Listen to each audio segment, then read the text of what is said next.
Hi, I'm Katie with WTI, and this stunning brushed gold mirror by Keonjinn really helps set the mood for this dark Americana bathroom. She had a very specific look that she was going for in her guest bathroom and not a very large space for a mirror. So this 20 by 30 inch mirror really was a perfect fit.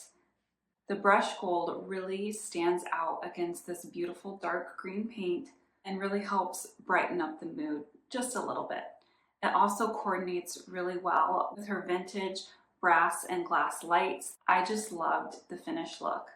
I really love that even though it's kind of a vintage style bathroom, the mirror fits with it, but it also still looks modern with its curved edges and its floating glass.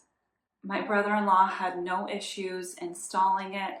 We don't have any worries about this mirror falling off the wall and breaking. I have a nice and clear reflection when I'm applying my makeup, and it just looks so classy. This is really a stunning mirror, and on top of that, it's easy to install. What more could you ask?